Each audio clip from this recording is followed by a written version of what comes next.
I am joined by, well, Oklahoma Sooner safety signee and junior college product, Justin Harrington. Justin, how you doing, man? Hey, how you doing? I'm good, bro. I'm excited to talk to you. I know there are a lot of people that are excited to hear from you.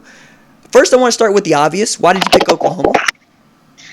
Well, when I went on my visit, I went on a couple of other visits, before that, and I went on my visit and just right off the plane, I felt like it was a place for me. I felt like it was a home away from home for me. So when I got that feeling initially, it was an easy decision to make for me.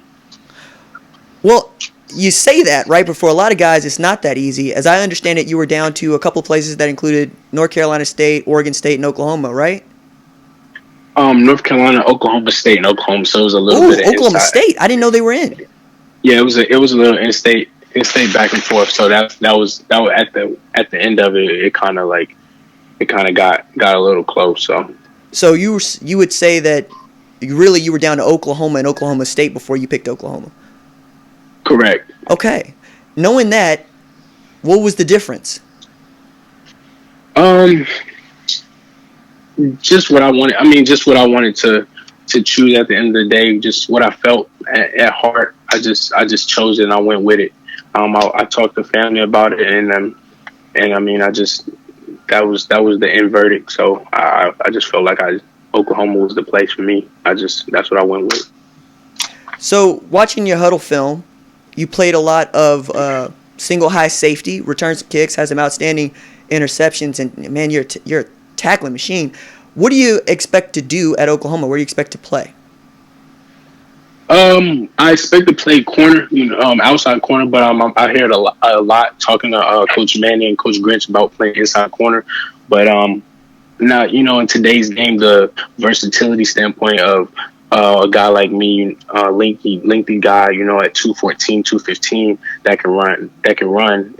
The versatility of me playing inside corner, free safety, blitzing off the edge, playing outside corner is great for today's game because of now it's good for NFL draft stock if we're looking forward. No, 100%. To be 6'3", 215 pounds and play, I guess I would describe it as nickel safety and corner, because that slot corner position has a great positional value in the NFL, and it has been a position of need for Oklahoma at some point. It's not easy, man. Like knowing your leverages and whatnot. I'm not going to ask you if you're up for that challenge. I am going to ask you, what do you know about how difficult it is to play that position schematically?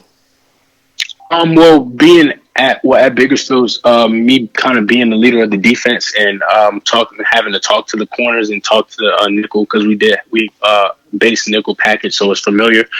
Having to talk to those nickel guys and those strong safety guys they have a lot to know. They have to know.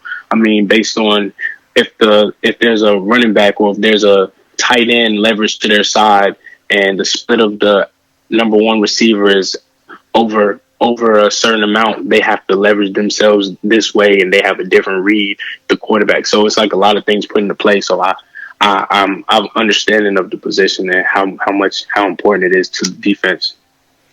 Who was your lead recruiter throughout this process at Oklahoma? I would say Coach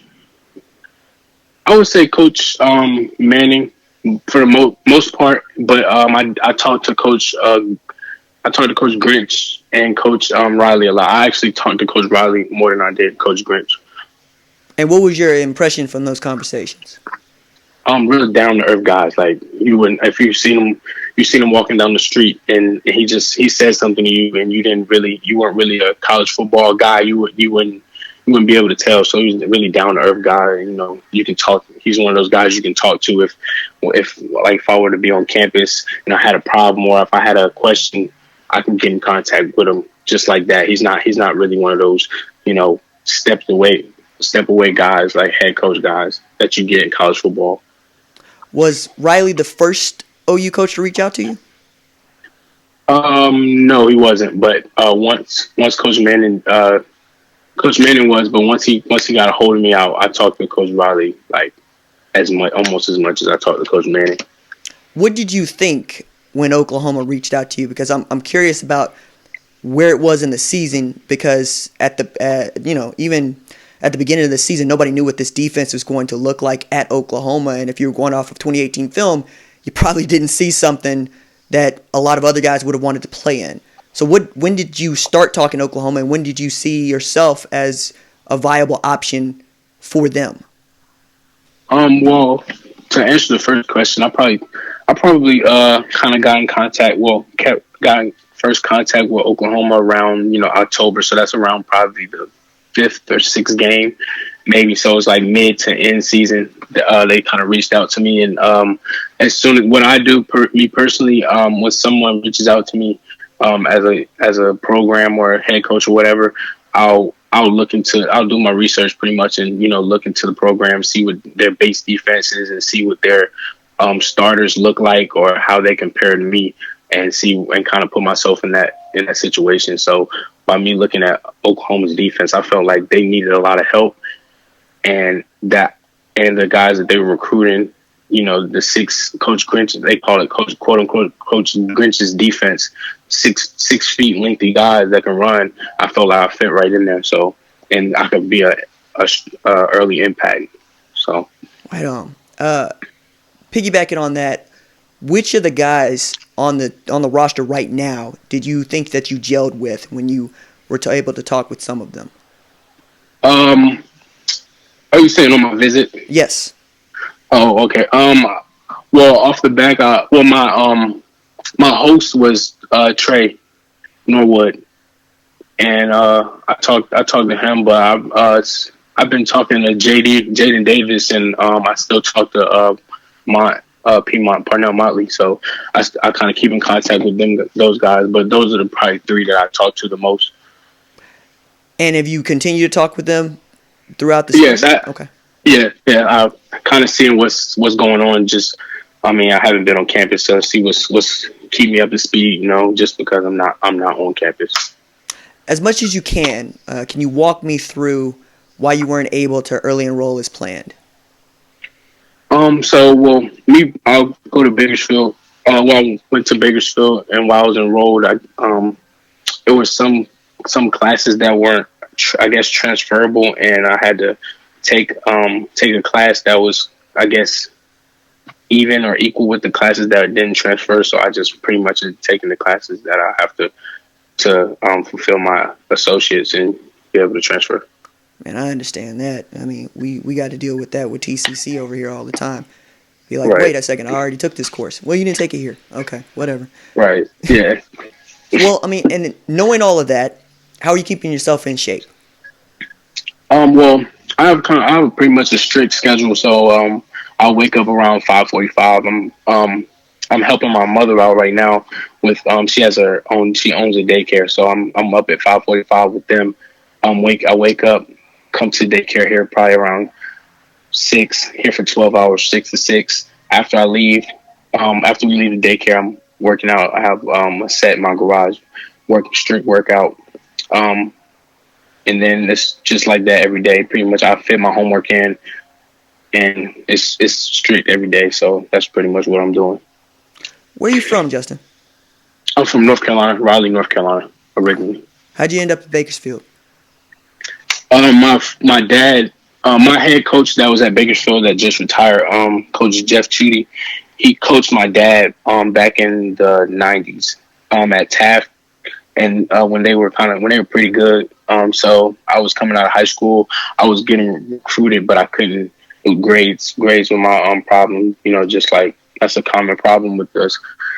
And he felt like that was just a good opportunity for me to get re-recruited pretty much. So I trusted him and I left. I didn't look back, and now I'm here. What are your expectations for yourself in 2020?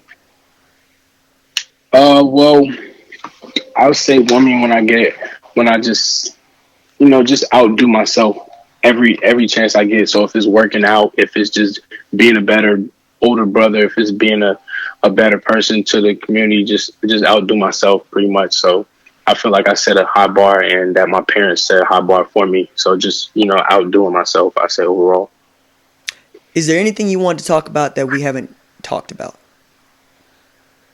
Um, no, I mean, I'm just ready. I'm anxious. I'm really excited to see what next year comes. I mean, you see everybody's seen the LSU and Oklahoma game, so I just feel like the turnaround is going to be. We can. I mean, I feel like we can do something special. It's easy to be said, but I know me. I'm a determined person. And I feel like I'm just a leader, not so much vocal, but my presence is felt when I walk into a room. So when I step on campus, I just feel like all the guys they're just gonna attach, and we're gonna do big things.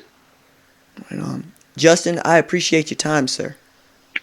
Thank you for having me.